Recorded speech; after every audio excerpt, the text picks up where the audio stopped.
erase this. Just take a So picture of I it. didn't. And oh, yeah, you can take a picture. I'll leave it up here. I'm not going to erase it or anything. But I am going to walk you through it. So let's get started. Let's learn. Yeah. Let's change lives. I think we're setting the bar too low. Not just learn. Let's move the dial. All right.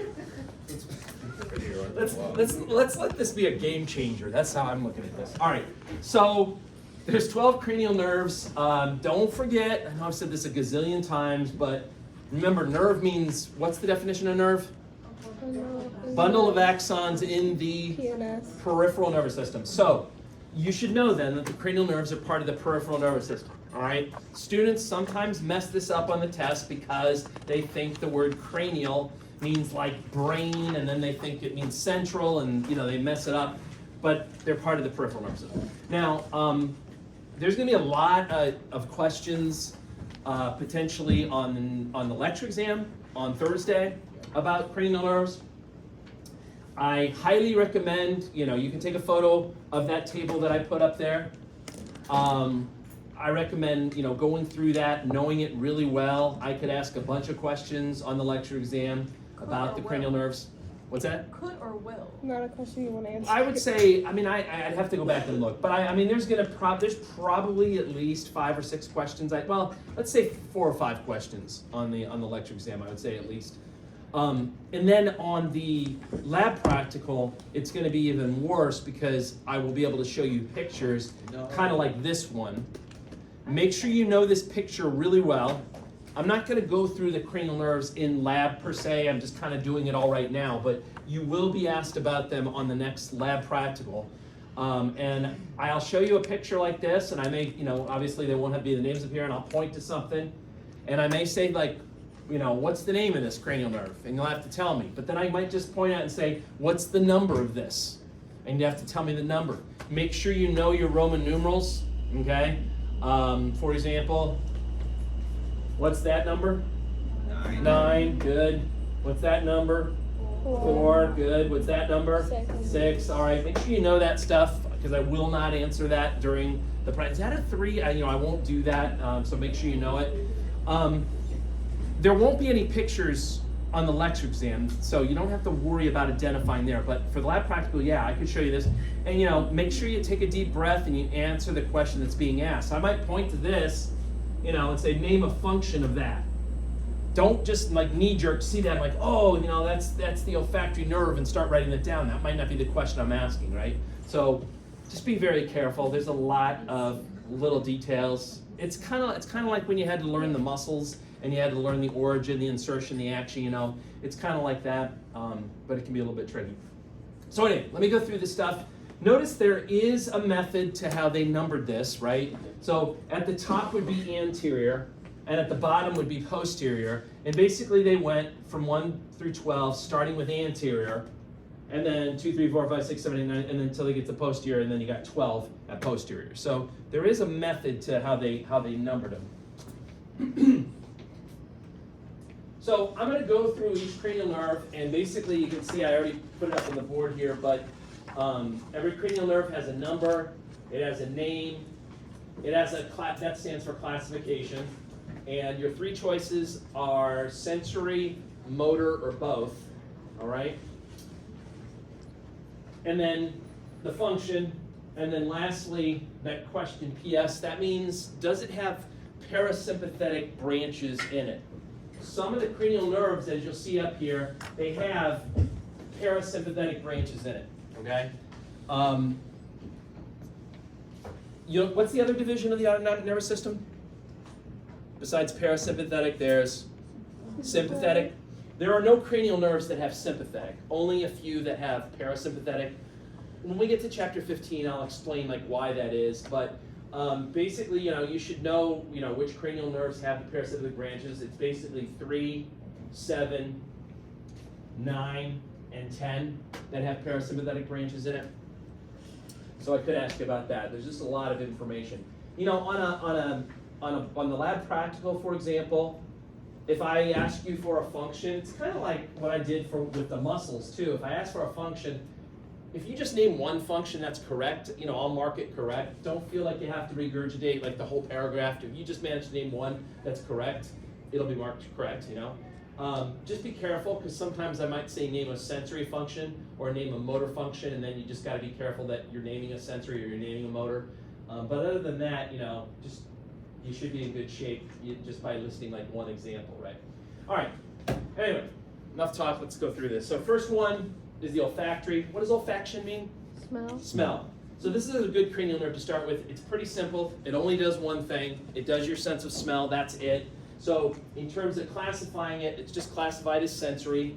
And what does it do? It does smell.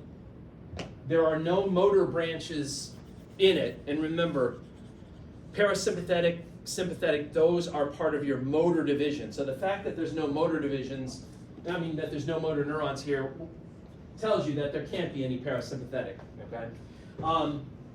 Here it is. You saw it on the models. This thing that you see on the underside of the brain, that's called the olfactory bulb. Technically speaking, if you look inside the roof of someone's nose, which we'll do more when we get to chapter 17, which is the special senses chapter, at the roof of the nose, there's this thing called the olfactory epithelium, where you have your smell receptors, your olfactory receptors. They're basically bipolar neurons. You can see that there. So when you inhale something that has an odor to it, the chemicals will rise up to that area, and then they will stimulate those olfactory receptors. Now notice the olfactory receptors, like I said, they got a bipolar shape to them, and then they have these axons. Notice how their axons are going up through that cribriform plate. If you remember the cribriform plate, that was part of the ethmoid bone, and it's got these little holes in it called the olfactory foramina. Those holes, which are not labeled here, but those holes are so that the axons can travel up through there. And once they get up through there, then they're going to synapse with this thing called the olfactory bulb. One little detail that you might want to make notice of is notice that when you have these axons coming off here, and if you bundle those axons together, you're technically still considered in the peripheral nervous system at that point. So that's why they encircled them, and they're calling it the olfactory nerve there. But notice, as soon as those axons synapse with this new set of neurons, you're now considered as being in the central nervous system. So if you put together the axons of those new neurons, notice they changed the name on you. They're calling it the olfactory tract at that point, because you're now in the central nervous system. Just a small detail, but something that you should know. Anyway, all right, so that's simple enough. That's the olfactory nerve, not too bad. The second nerve also isn't too bad. It's the optic nerve. It does your sense of vision, and that's all it does. So it's pure sensory. Notice how they name it though. They kind of use the same rule that they use with the olfactory nerve for the optic nerve. When you leave the back of the eyeball, that's where the optic nerve begins, and you're still considered in the peripheral nervous system at this point. But eventually the optic nerve, the neurons will cross sides at this place called the optic chiasm. As soon as they cross sides, you're then considered as being in the central nervous system, so that's why they change the name as you go back and call it the optic tract. Okay? Same type of deal that they did kind of with the olfactory nerve, right? Now, the next three nerves that are listed here, they like to group together. So, cranial nerve 3, what's this number again? 4. 4 and 5. 6, Oh, right? 6. 3, 4, and 6 are the oculomotor, the trochlear, and the abducens, and they're grouped together because they all move the eyeball, okay? So when you look around to the right or the left or up or down, that's because of these muscles that you have that attach to your eyeball, and then they attach to the bones that's on the inside of your eye socket. So when these contract, they pull the eye in different directions and you look around. Those are referred to as the extraocular muscles. You don't need to know the names of the extraocular muscles yet. You will learn them in the special senses chapter, chapter 17, okay? But for now, you don't need to know. You should be aware, though, that there are 6 of those muscles in each eye. And these 3 cranial nerves connect to those muscles. Now, if you look over on my little chart I put over here, it's a little bit lopsided in terms of how many each one controls. So the oculomotor, which is cranial nerve number 3, it's going to 4 of the 6 muscles, whereas the trochlear is going to 1 of the 6, and the abducens is going to 1 of the 6. So, you know, you could make a strong argument that cranial nerve 3 is more important than 4 and 6, just because it goes to more of those muscles. The other thing you should also know about cranial nerve number 3 that makes it extra important is not only does it move the eyeball, it also goes to the little muscles that are in your iris, which is the colored part of your eye. And by controlling those muscles, it's going to constrict your pupil and make your pupil get smaller, okay? And that is one of the parasympathetic branches. So cranial nerve number 3 is our first cranial nerve that has parasympathetic branches in it, and it's specifically referring to that one that goes and causes your pupil to constrict. Another parasympathetic function for cranial nerve number 3 is it also goes to the lens that's inside your eye and changes its shape. And we'll learn about in the special senses chapter, you need to be able to change the shape of the lens when you're looking at things up close versus far away. When things are far away, your lens is kind of like very flat like this, but as you start to look at things closer up, it becomes more like a ball and it turns more round. There are little muscles with little strings that pull on that lens to change that shape, and those little muscles are controlled by cranial nerve number 3. Yes? Animals exaggerate that a little bit more, right? Like a cat, like a feline, kind of like their eyes, when they're like, they go like very much like the shape that you were kind of like. Or is that not? That, what you're seeing, no, I know what you're talking about. I mean, you're seeing their pupil, though. I don't know that that's their lens that's causing that to happen. You're seeing their pupil, and I think it just has to do with it not being a completely round like iris, and so it creates that more sort of cat's eye type thing. Yeah, yeah. Isn't that why, as you get older, you can't, like, you become worse at, like, seeing things up close or far away because it gets less able to, like, move? Yeah, so Less as you, flexible? absolutely, that's called presbyopia, and it happens to like all of us. You'll know when you're old when it Reading happens. glasses? You go to a restaurant, they hand you the menu, and the first move you do is to do this, right? You'll start like holding things away because you can't see stuff up close, so you hold it back. Yeah, when you get older, your lens can get stuck in that flat position, and it can't form the nice ball that you need to form to see things up close. So your near vision suffers, and then you just have to suck it up and go to CVS and buy readers and all that jazz. Yeah, just throw in the towel. It's over at that point.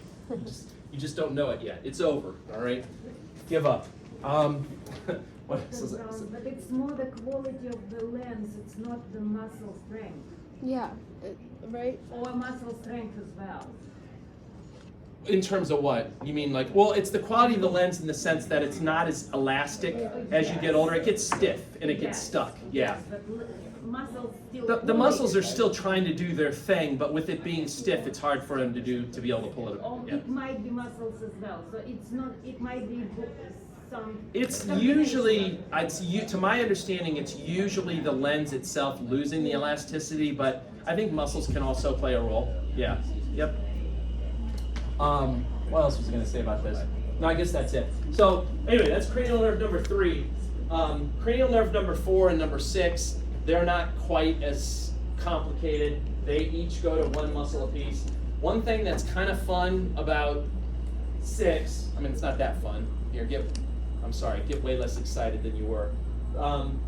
One thing that's interesting about 6, though, is the name abducens. What did the word abduction mean when we talked about body movements? When you move a body part away from the midline, right? Like if you're in the anatomical position, you do this with your arms, that's abduction, right?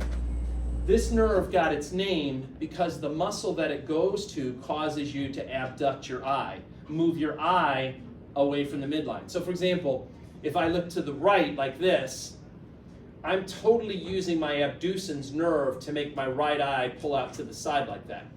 I'm not using that on my left side. That's a different muscle because that's bringing my eye closer to my nose. But if I'm bringing my eyeball away from my nose, that's the abducens. Or if I look to the left, obviously now I'm using my abducens on my left side. So if you have a sleepy eye, you can't control that?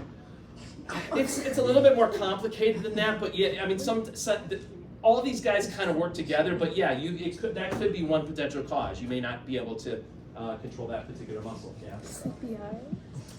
All right, so we skipped over 5. 5 is the trigeminal.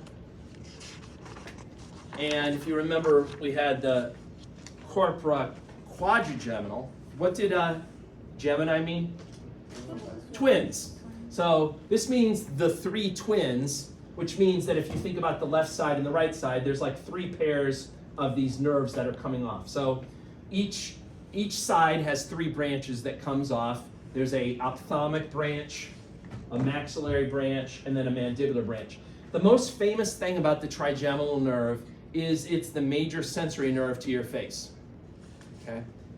Anyone remember from the spinal cord chapter, what's the name of those?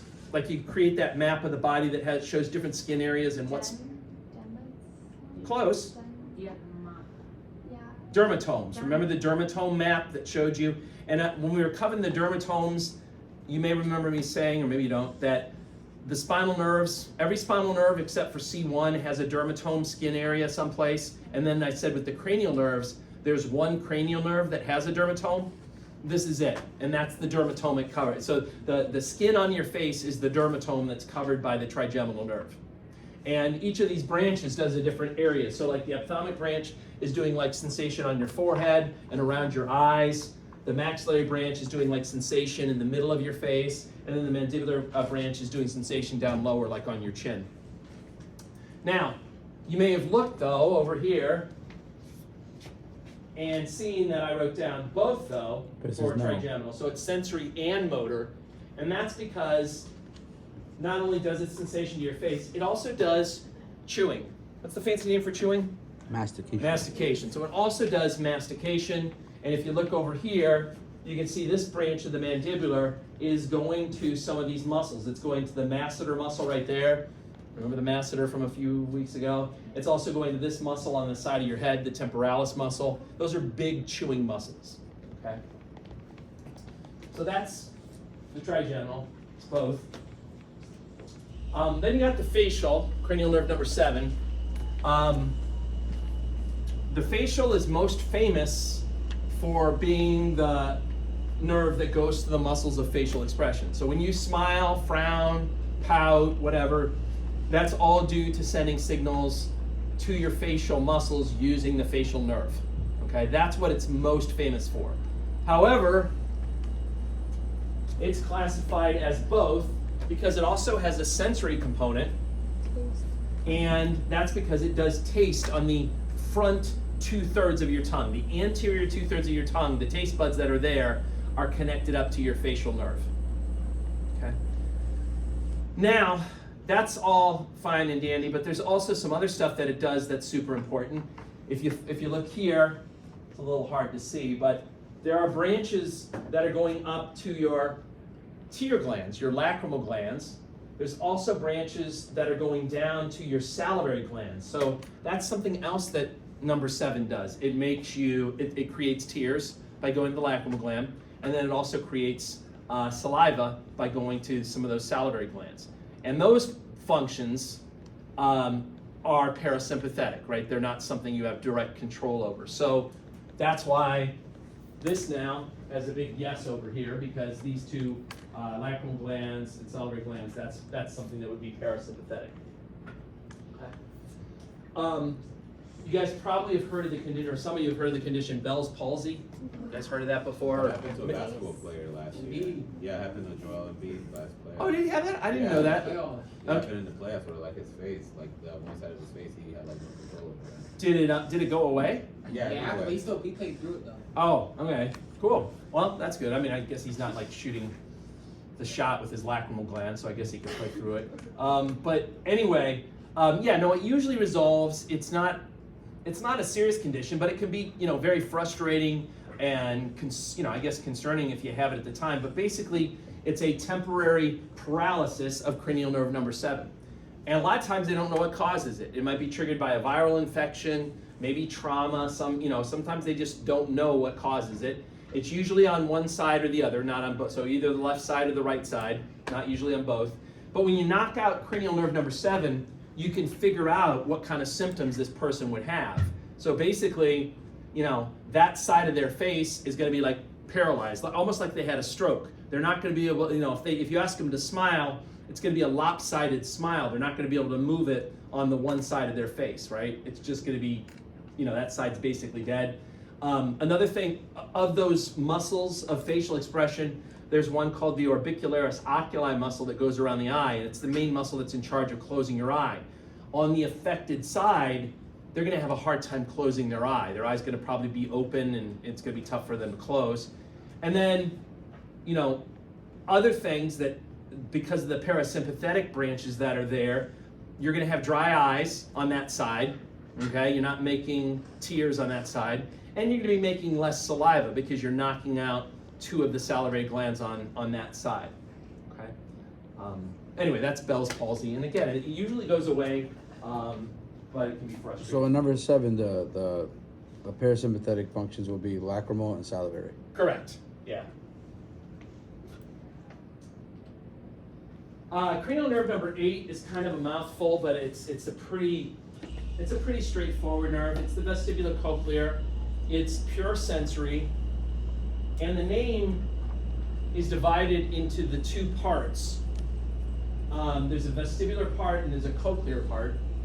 The vestibular part does your sense of balance, like, you know, helping you sort of to put together all the information from your muscle spindles, your Golgi tendon organs, your joint kinesthetic receptors, as well as putting together information from your inner ear about whether your body's upside down or right side up, or whether your body's spinning or not spinning.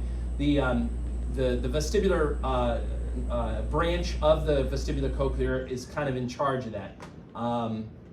Whereas, what does the cochlear part do? Hearing. What? Hearing. What? I'm sorry. Right, a little joke here. All right, come on. Never. That's hilarious. All right, here we go. That's That must always work, right? It always works. It always kills. Yeah, Yeah. it never does not work. Yeah. So, what if you damage cranial nerve number 8? Well, it depends on what part you damage. Notice, like, when you're out here, you could damage like the whole thing, and then you'd have problems with both the vestibular part and the cochlear part. You know, versus it does kind of eventually branch into the 2 separate parts. So you could affect one versus the other. Like the vestibular part, if you affected that, you might have like vertigo where you feel like the room's spinning when it's not, things like that. If you affect the cochlear part, you can have deafness, or you might experience ringing in the ears, etc. It just kind of depends on what area gets damaged.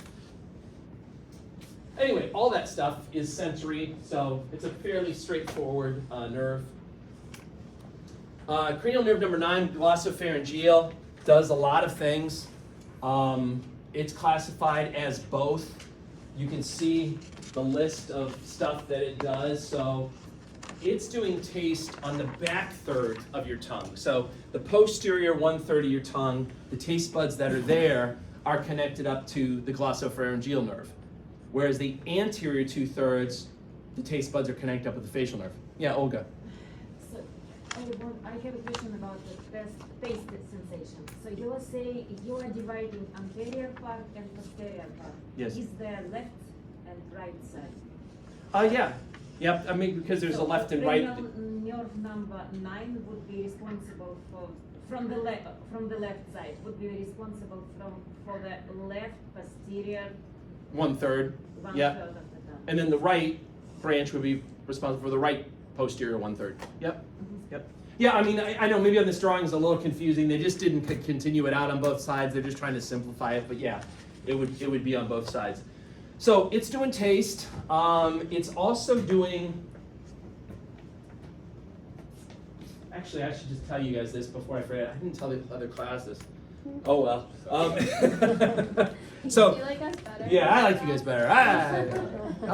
Anyway, no, what I was going to say was there is a distinction between taste sensations in your mouth versus like temperature sensations and pressure sensation. You know, like when you eat food, there's a chemical taste to it, and that's covered by the taste buds, and that's covered by either in the front of your tongue, it's covered by the facial nerve, in the back of your tongue, it's covered by the glossopharyngeal. But there's also like the texture to food, how hard or how soft a food is, whether it's liquid or solid, and then whether it's hot or cold. Those kind of sensations are actually carried by sorry, I'm strict, by the trigeminal, all right? So the trigeminal is doing like the skin of your face, but then it's also doing the inside of your tongue for those type of sensations. Hot, cold, also pain. Pain, there are pain receptors inside your tongue, and if you are a person, anyone here like spicy food? Yeah, me too, right? You're basically a masochist, all right? You like pain because when you eat a spicy food, it's stimulating pain receptors. That's what spicy foods do. They actually stimulate pain receptors inside your mouth. You didn't think you were going to be called a masochist today, did you? All right. You've got other people that are reading calling it out. Glossopharyngeal also helps with swallowing. It also helps with salivation. So there's a big salivary gland in front of your ear called the parotid gland, and that's connected up to the glossopharyngeal, versus the other two salivary glands that are kind of under your tongue, they're connected up with the facial nerve. And then another weird thing is it helps to monitor your blood pressure. In your neck, you have something called the carotid artery. And within the carotid artery, there are these little dilated areas that you'll learn more about in A&P2 called the carotid body and the carotid sinus. There are stretch receptors located in these spots so that when your blood pressure gets too high, it stretches the walls of the blood vessels, and this cranial nerve is connected to it, and it monitors that, and it's like, oh, your blood pressure is going up, and then it'll try to do changes to hopefully help you bring back down your blood pressure. Vagus might win the award for the cranial nerve you're most likely to still remember in A&P2. I mean, I'm going to wager that you're gonna forget most of these cranial nerves. I'm just being real with myself. You're gonna forget most of these cranial nerves, but hopefully maybe you'll remember the vagus, and that's because we talk about the vagus a lot in A&P2. And the vagus is kind of famous. First of all, it's the only cranial nerve that has a nickname. They call it the Wanderer. Okay, and that's what the word vagus means. Vagus comes from the same root as like the word vagabond. What's a vagabond? A vagabundo. It's kind of like a guy that just like roams around, doesn't really have one place to live or what. I guess I don't know. In Spanish they call them vagabundo. Vagabundo. Vagabundo. Okay. Vagabundo is like a wanderer of the earth. Okay, yeah. I just didn't want to brutalize the word. I knew I would mess it up if I even tried. It sounds so nice when you say it, but I wouldn't be when I say it. Anyway, the reason it got the name, I'm kind of belaboring the point, is if you look over in this diagram, the vagus goes all over the body, okay? Most of the cranial nerves stick to some place in the head and the neck, but not the vagus. The vagus, I mean, it goes all the way down to like the colon and the small intestine. It's going to your lungs, it's going to your heart, the stomach, the gallbladder. That's how it got the name the Wanderer, just because it's going to all those places. Most of those branches are going to be part of the parasympathetic nervous system, and they're going to be helping with like rest and digest type activities. So, you know, when you eat a meal, branches of the vagus will send signals down to the stomach that'll make the stomach produce more stomach acid and enzymes to help digest the food. It'll send signals to the muscle that's in the stomach to help it kind of contract more and sort of churn up the food. It'll send signals along to the small intestine that'll kind of move the food forward, all that stuff, okay? In terms of like your heart and your lungs, when the vagus goes to the heart, because it's parasympathetic, it's going to slow down your heart rate, okay? When it goes to your lungs, because it's part of the parasympathetic, it's going to constrict your airways, okay? So that's what the vagus is most famous for, all that autonomic parasympathetic stuff. But it also does some other things. It can monitor your blood pressure also, kind of like the way the glossopharyngeal did.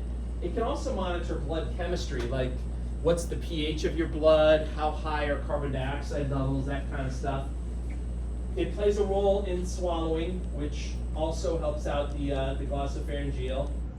And then lastly, which is kind of weird, way back in your throat, like past your tongue, where your pharynx is, you actually still have a few taste buds there, believe it or not, and those taste buds are connected up with the vagus. So the few taste buds that are sitting like in the back of your throat, they're connected up to the vagus. Don't ask me why you have taste buds there. don't try to just, I don't want you to go home tonight and try to just stimulate those by like taking a really long spoon and seeing if you can put the food back, but I know some of you are thinking of that now. Anyway, got some back there. Cranial nerve number 11 is the spinal accessory nerve, and it's made up of the, Not everything like that. I don't know where we're going with this. It's made up of the trapezius and the sternocleidomastoid muscles, and basically what that does is it turns your head, okay? So when you turn, I'm not sure if I'm even laughing with the same thing you are, but I think I might be, so I'm not even going to go there. You turn your head to the left or to the right, that's due to like contracting your sternocleidomastoid muscle. That's like the nerve that's responsible for that, all right? And then lastly, hypoglossal nerve. This is going to your tongue, okay? And it sounds like, I mean, it sounds kind of wimpy because that's the only job that this nerve has. But if you look at just like the physical size of this nerve, it's a really big nerve. And that's, look at all the branches that are coming off of like your medulla. And the reason why it's a really big nerve is there's a lot of neurons in it. And, you know, that's because you have a lot of precise control over your tongue. When you eat food, you got to move your tongue just right so it pushes the food underneath your teeth, and then the tongue has to move out of the way so that you don't bite your tongue. When you swallow, the tongue's got to, you know, form the food into a particular shape, and then it's got to move it to the back of your throat.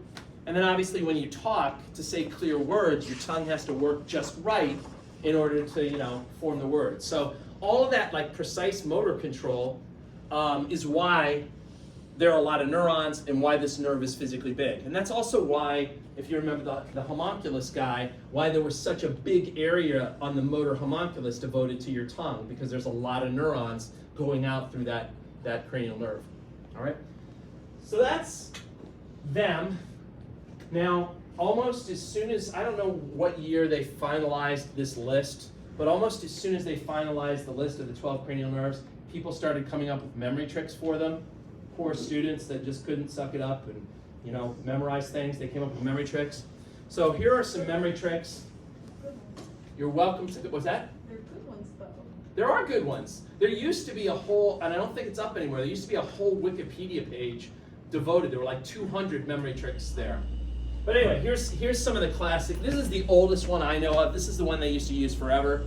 On old Olympus, towering top, a friendly Viking grew vines and hops, which doesn't make a hell of a lot of sense. I guess. But if you're like I guess if you're a Viking, if you were a Viking, you'd get it. I don't know, but anyway. So olfactory, optic, oculomotor, trochlear, trigeminal, abducens, facial, vestibulocochlear, glossopharyngeal, vagus. A is just for accessory. They didn't. Sometimes they call it the spinal accessory. Sometimes they just call it the accessory. Is that acceptable? What's that? It's acceptable. Okay. Yeah. And then H stands for hypoglossal. All right. So that's the classic one. I'm waiting for the dirty one. Yeah, we'll get there. We'll get there. We're not gonna get. No, this is gonna be PG-13. This may even be G-rated. Don't get too excited. All right. This is a stupid one that was in your textbook. Oh, once one takes the anatomy final, very good. Vacations are heavenly. Yeah, whatever. This is sort of an anti-military one. Old officers often trust the army for a glory vague and hypothetical. Somebody sounds like they had a bad experience. Oh yeah.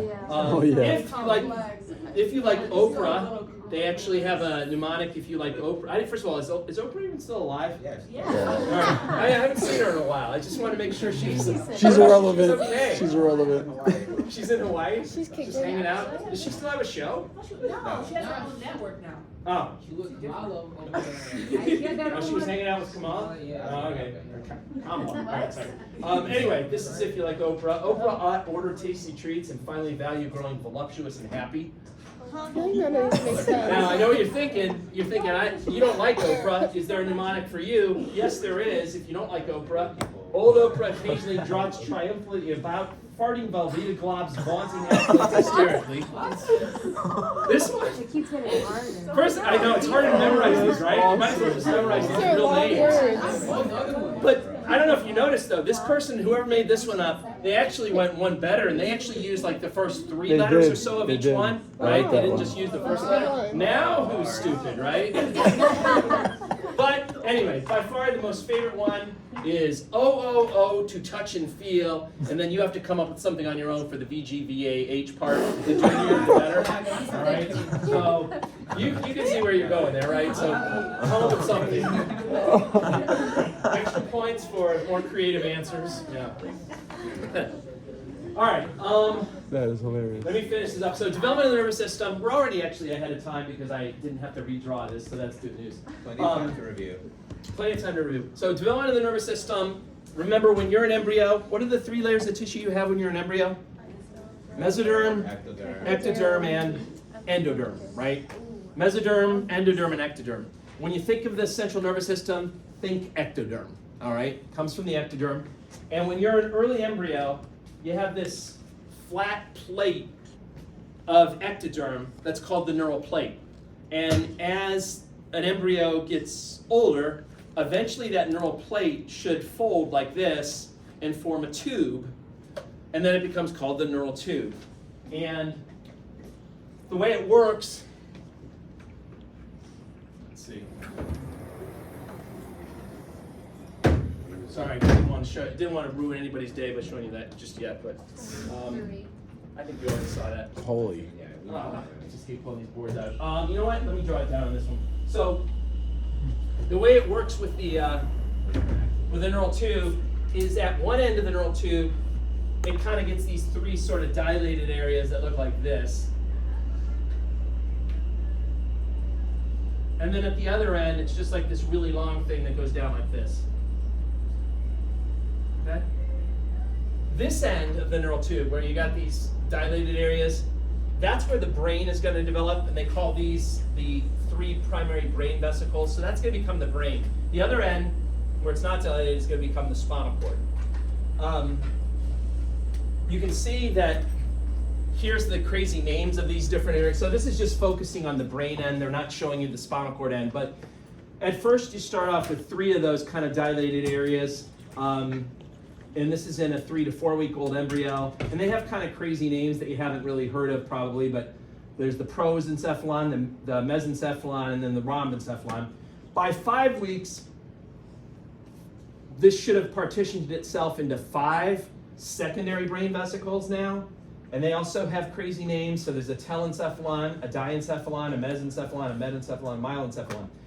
What's going to happen with this is that the walls are going to become the actual brain tissue, and then the cavities that are on the inside are going to become like the ventricles and the aqueducts and things like that. So you can see the telencephalon, the wall of it is what becomes the cerebrum, and then the inside part that's hollow becomes the lateral ventricles.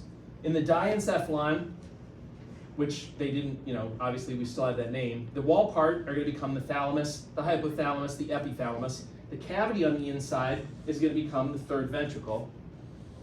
For the mesencephalon, the wall becomes the midbrain, and then of course the cavity on the inside becomes the aqueduct in the midbrain.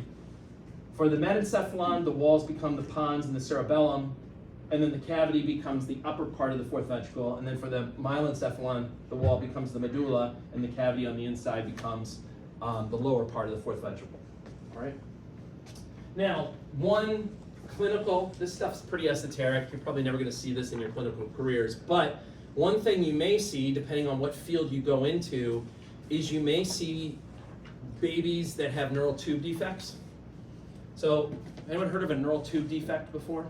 Mm-hmm. So, with a neural tube defect, what happens is, unfortunately, that neural plate, which starts like this, doesn't fold and close completely. Instead of getting a nice, completely closed off tube, you could have holes in it in different places. And if you have a hole, that's called a neural tube defect. If you have the hole down here, so these are neural tube defects, it just means that that neural plate didn't close completely. If you have a hole down at the spinal cord end, you get a type of neural tube defect that you may have heard of called spina bifida. Mm-hmm.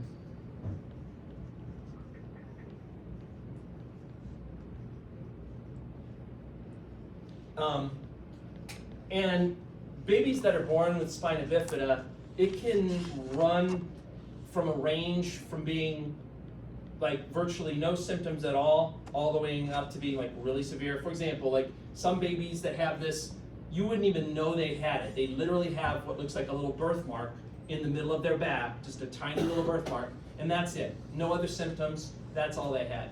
Versus other babies that are born with this, they will have like a sac coming out of their back, like a big cyst coming out of their back.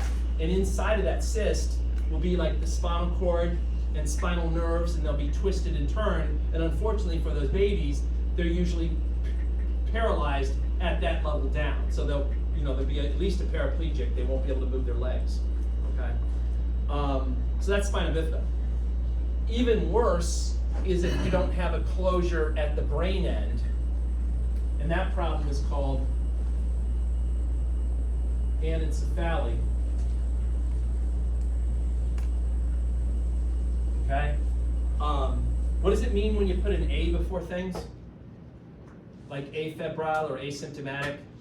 There's no symptom. It means like no or without, right? So anencephaly, well, they had to put an AN because you can't put an A before an E, but basically the A means without, and then enceph means brain.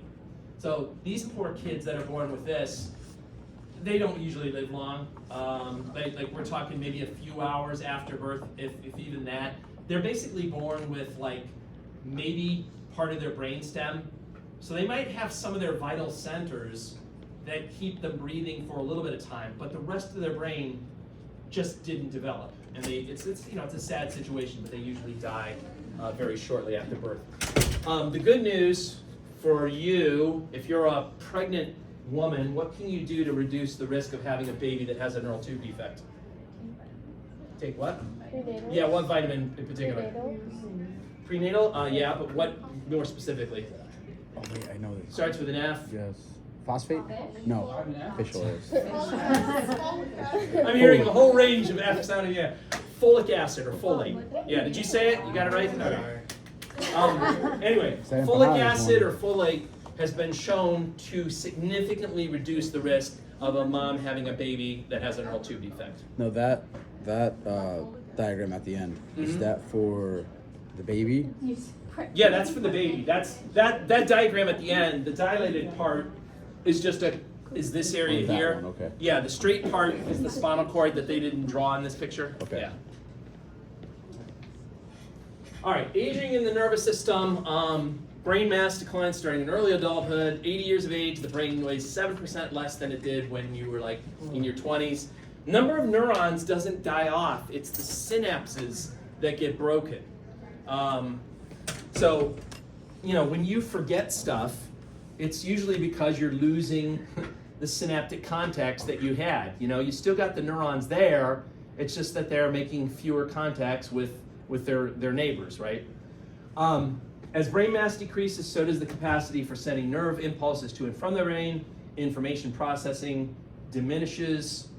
Other effects, decreased conduction and velocity, so like the action potentials are slower, which can lead to slowing of voluntary movements, and also that can lead to increased reflex times, right? Like if you do the knee-jerk reflex on like an 80-year-old, right? If you like hit him in the knee on Friday night, they'll kick in church. That's a joke. It's not that slow.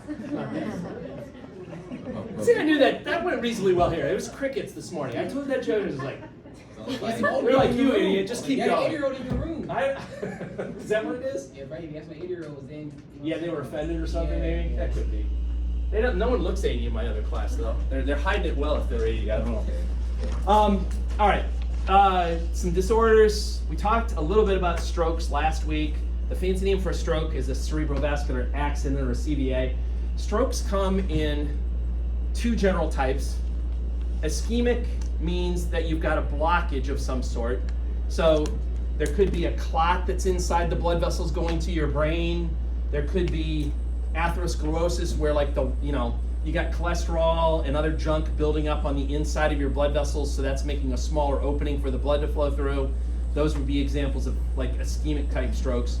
versus the other type is a hemorrhagic stroke. That's where you have something like maybe an aneurysm in your brain that ruptures, and then all the blood goes out through that little hole and doesn't continue on downstream to where it should go, so that area of the brain that's downstream gets deprived of its blood flow and then it dies. Either way, whether you have an ischemic or a hemorrhagic, you're destroying brain tissue by not delivering enough blood flow to a particular area.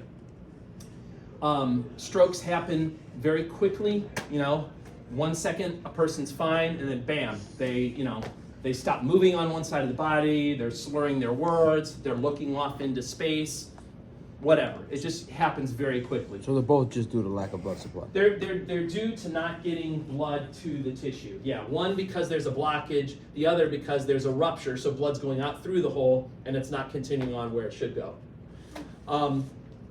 Now, again, I mentioned this last week, but if you have a person and they start doing those crazy things like slurring their words, paralyzed, looking off into space, but then they get better after a few seconds, they probably had a TIA. That's a temporary, reduction in blood flow, okay? Usually, lasting no longer than a minute or two tops, right? It goes away, and, it may have been that they threw a little clot from someplace else, and it caused a blockage, but then that clot moved on, or it cleared up, or whatever, and so then it was open again, and they're fine. The thing is, if you see that in an older person, I mentioned this last week, take them immediately to the emergency room.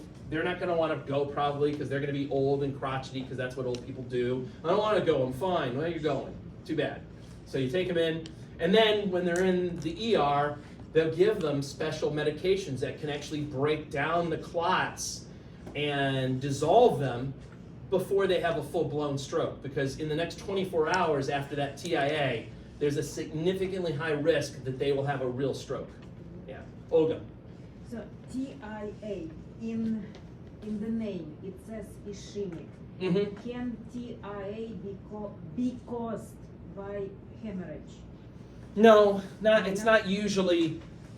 If you actually have bleeding in your brain, that usually doesn't just that doesn't go away magically after a few seconds. Once there's bleeding, it just gets worse and worse. So this would only be reserved for like ischemic type things where you could maybe have a temporary little clot or something in the way, but then the clot gets dissolved or it moves on. But bleeding, no.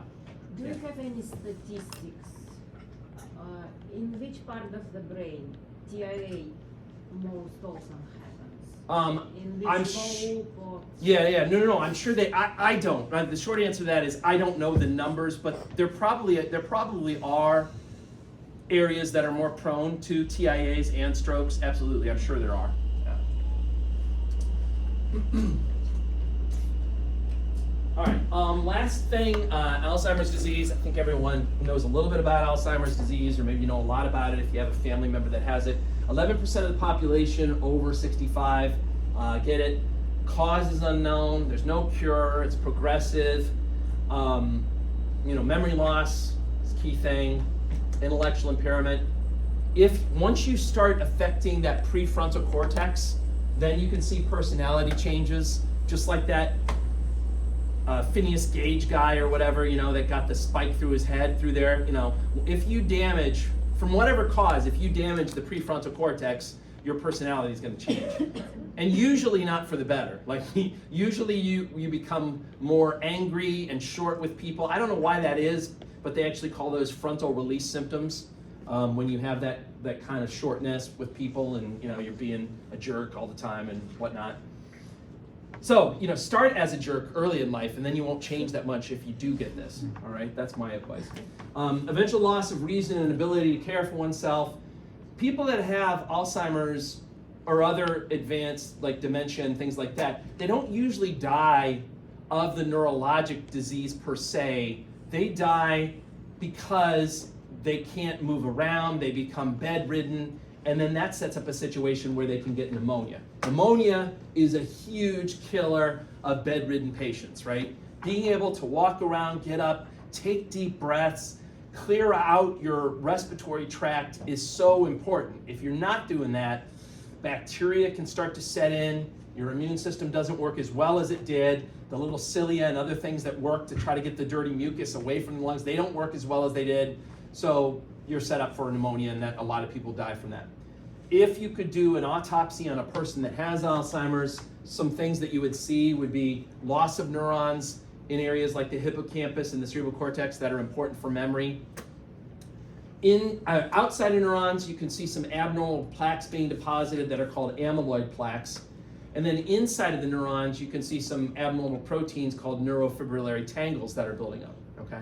These are all things you see post-mortem. You're not gonna diagnose, you're not gonna be able to see this pre-mortem. There are some like functional MRI things that they can do and stuff, but to see these specific things, you'd actually have to take like a sample of brain tissue, look at it under a microscope to kind of make that diagnosis. All right, any questions about any of this stuff? So, yeah, we'll do, do you want a break, or 5-minute break, no break, 10-minute break? Who says no break? Who says want to keep going? Keep going. Don't all raise your hands at once. So, who says 5-minute break? I can use my apple. All right, 5-minute break. I'm seeing more from 5 minutes. Let's do a 5-minute break.